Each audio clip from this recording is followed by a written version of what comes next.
जय गुरुदेव, जय माँ गायत्री। प्रिय साधकों, क्या आपने कभी सोचा है मनुष्य संसार में फंसता क्यों है?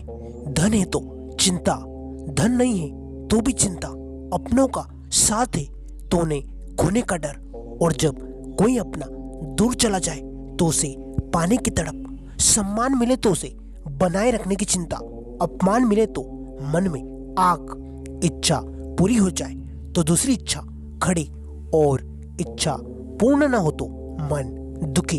तो फिर बताइए, सुख आखिर है कहाँ? क्या संसार छोड़ देने से माया समाप्त हो जाएगी? क्या घर छोड़ देना ही वैराग्य है? क्या परिवार छोड़ देना ही मुक्ति है? क्या जंगल में चले जाने से मन शांत हो जाएगा? नहीं, क्योंकि अगर संसार बाहर नहीं मन के भीतर बैठा है तो स्थान बदलने से क्या होगा? ऐसे में पंडित श्री राम शर्मा आचार्य जी कहते हैं, आप महल में रहकर भी मुक्त हो सकते हैं और जंगल में रहकर भी संसार में उलझे रह सकते हैं। यही वो बात है जिसे समझना हर साधक के लिए आवश्यक है। पंडित श्री राम शर्मा बार बार कहते हैं, माया वस्तुओं में उतनी नहीं है जितनी उन वस्तुओं के प्रति हमारी आसक्ति में है। एक व्यक्ति के पास धन है, वह धन का उपयोग करता है, वह समस्या नहीं, लेकिन जब धन उसके मन का मालिक बन जाए तब समस्या है। एक व्यक्ति परिवार से प्रेम करता है, प्रेम सुंदर है, लेकिन जब प्रेम के साथ भय, अधिकार और अत्यधिक मोह जुड़ जाए तो वही प्रेम बंधन बन जाता है। और इसलिए आज गुरुदेव की शिक्षाओं से प्रेरित होकर हम उस सूत्र को समझेंगे। गुरुदेव कहते हैं, जो संसार के बीच रहते हुए भी मनुष्य को संसार की माया से ऊपर उठना सिखाता है, वह सूत्र है, संसार को छोड़ो मत, अपनी आसक्ति को छोड़ दो। और यही बात जितनी सरल दिखाई देती है उतनी ही गहरी है, क्योंकि संसार छोड़ना आसान हो सकता है, लेकिन मन की पकड़ छोड़ना साधना मांगता है। साधकों, आज के इस संदेश को अंत तक जरूर सुनिए, क्योंकि हो सकता है जिस माया से निकलने के लिए आप बाहर रास्ता खोज रहे हैं, उसका दरवाजा आपके अपने भीतर ही खुलता हो। प्रिय साधकों, पंडित श्री राम शर्मा आचार्य जी की शिक्षाओं का मूल भाव हमें समझाता है कि मनुष्य का बंधन केवल बाहरी परिस्थितियों से नहीं, बल्कि बंधन बनता है विचारों से, इच्छाओं से, आसक्ति से, स्वार्थ से और अपने छोटे से मैं के भाव से। मन कहता है मुझे ये चाहिए, फिर कहता है ये मुझे किसी भी कीमत पर चाहिए, फिर कहता है अगर यह नहीं मिला तो मैं खुश नहीं रह सकता। बस यही से माया की पकड़ शुरू होती है। संसार में वस्तुएं रहेंगी, धन रहेगा, परिवार रहेगा, सुख दुख आएंगे, सफलता असफलता आएगी, लेकिन साधक का यह प्रश्न यह नहीं होना चाहिए कि संसार को कैसे समाप्त करूं, लेकिन साधक का प्रश्न यह नहीं होना चाहिए कि संसार को कैसे समाप्त करूं। प्रश्न होना चाहिए, संसार मेरे मन पर शासन न करे, इसके लिए मैं क्या करूं? यही साधना है। पंडित श्री राम शर्मा आचार्य जी कहते हैं, जरा अपने जीवन को पीछे मुड़कर देखिए।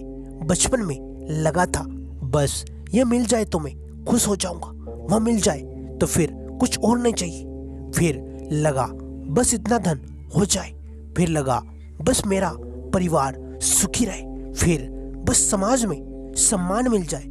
लेकिन इच्छाओं की सूची कभी खत्म नहीं हुई। एक इच्छा पूर्ण हुई तो दूसरी तैयार, और मनुष्य पूरी जिंदगी उस चीज के पीछे भागता रहा जो उसे लगता था कि उसके मिलने से शांति मिलेगी, लेकिन शांति किसी वस्तु में नहीं थी। ना ही सबसे बड़ी बात यह है, एक छोटा बच्चा मिट्टी के खिलौने को बहुत मूल्यवान समझ सकता है, वह उसे खोकर रोता है, लेकिन बड़ा होने पर वही व्यक्ति उस खिलौने को देखकर मुस्कुरा देता है। क्यों? क्योंकि उसकी दृष्टि बदल गई। इसी तरह साधना का उद्देश्य हमेशा संसार को बदलना नहीं है, बल्कि दृष्टि को बदलना है। जब दृष्टि बदलती है तो वही संसार जो पहले बंधन लगता था, वही साधक के लिए साधना का क्षेत्र बन जाता है। प्रिय साधकों, अब उस सूत्र को समझिए, वस्तु का त्याग नहीं बल्कि आसक्ति का त्याग जरूरी है। मान लीजिए आपके पास एक दीपक है, आप दीपक का उपयोग प्रकाश के लिए करते हैं, लेकिन अगर आप दीपक को इतना अपना मान ले कि उसके टूटने के डर में रात दिन परेशान रहने लगे, तो वस्तु समस्या नहीं है, उससे जुड़ी आपकी मानसिक पकड़ समस्या है। इसी प्रकार संसार में रहिए, लेकिन संसार को अपने भीतर इतना मत भरिए कि ईश्वर के लिए स्थान ही न बचे। गुरुदेव की शिक्षाओं में साधना का एक महत्वपूर्ण भाव है। गुरुदेव कहते हैं, मनुष्य अपने जीवन को उच्च उद्देश्य के लिए लगाए। यदि जीवन केवल भोग के लिए तो इच्छाएं बढ़ेगी, यदि जीवन केवल संग्रह के लिए तो भय बढ़ेगा, यदि जीवन केवल अपने लिए तो अहंकार बढ़ेगा। लेकिन यदि जीवन को सेवा, साधना और आत्मविकास के लिए लगाया जाए तो वही संसार साधक के विकास का माध्यम बन जाता है। इसलिए माया से निकलने का अर्थ यह नहीं है कि आप अपने कर्तव्यों से भाग जाएं, बल्कि कर्तव्य करते हुए भी भीतर से स्वतंत्र रहे। घर में रहिए, लेकिन घर को अपने मन का मालिक मत बनने दीजिए। धन कमाइए, लेकिन धन को अपनी पहचान मत बनाइए। सम्मान पाइए, लेकिन सम्मान के पीछे अपना जीवन मत लगाइए। परिवार से प्रेम कीजिए, लेकिन यह मत समझिए कि हर व्यक्ति अपनी यात्रा पर है। और सबसे महत्वपूर्ण, गुरुदेव कहते हैं, हर दिन अपने मन को थोड़ा थोड़ा ईश्वर की ओर मोड़िए। यही से माया की पकड़ कमजोर होने लगती है। प्रिय साधकों, एक साधक गुरुदेव के पास पहुंचता है और अपना प्रश्न रखता है कि गुरुदेव, यदि संसार ही माया है तो क्या हमें संसार को छोड़ देना चाहिए? तब गुरुदेव कहते हैं, नहीं वत्स, संसार को छोड़ने से पहले यह देखो कि तुम्हारा मन किस चीज से बंधा हुआ है। यदि मन में मोह, लोभ और अहंकार है तो जंगल में जाकर भी संसार तुम्हारे साथ रहेगा, और यदि मन संयमित है तो संसार के बीच रहकर भी साधना संभव है। साधक कहने लगा कि गुरुदेव, सबसे बड़ी माया कौन सी? तब गुरुदेव उत्तर देते हैं, कहते हैं, सबसे बड़ी माया वह है जिसमें मनुष्य स्वयं केवल शरीर, धन, पद और संबंधों तक सीमित समझ लेता है। वह भूल जाता है कि उसके भीतर इससे कहीं बड़ी चेतना विद्यमान है। जब मनुष्य अपने वास्तविक उद्देश्य को भूल जाता है, तभी बाहरी वस्तुएं उसे पूरी तरह नियंत्रित करने लगती है। साधक कहने लगा कि गुरुदेव, मोह कैसे कम करें? तब गुरुदेव उत्तर देते हैं, कहते हैं, मोह से लड़ो मत, मोह को समझो। जब किसी वस्तु या व्यक्ति के प्रति अत्यधिक पकड़ महसूस हो तो स्वयं से पूछो, मैं इससे इतना बंधा क्यों हूं? फिर देखो कि उस पकड़ के पीछे भय है या फिर इच्छा। जैसे जैसे समझ बढ़ेगी, वैसे वैसे पकड़ ढीली होगी।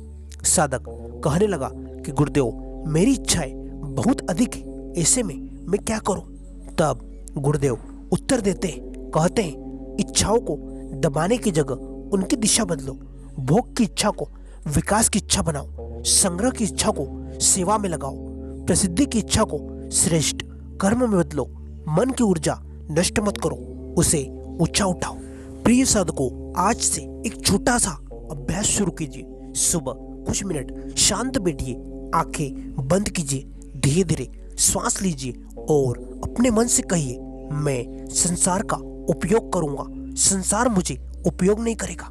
फिर अपने इष्ट का नाम स्मरण कीजिए और मन में एक प्रश्न उठाइए, मेरा जीवन केवल पाने के लिए या देने के लिए भी? इस प्रश्न को रोज अपने भीतर रखिए। धीरे धीरे आपको स्वयं दिखाई देने लगेगा कि आपकी कौन सी इच्छाएं आवश्यक है और कौन सी केवल मन की आदत। यही विवेक है, और जहाँ विवेक आता है वहाँ माया की पकड़ कमजोर होने लगती है। साधकों, याद रखो, माया से निकलने के लिए संसार से भागना आवश्यक नहीं, आवश्यक है अपने भीतर जागना। धन रखो, पर धन को अपने ऊपर मत रखो।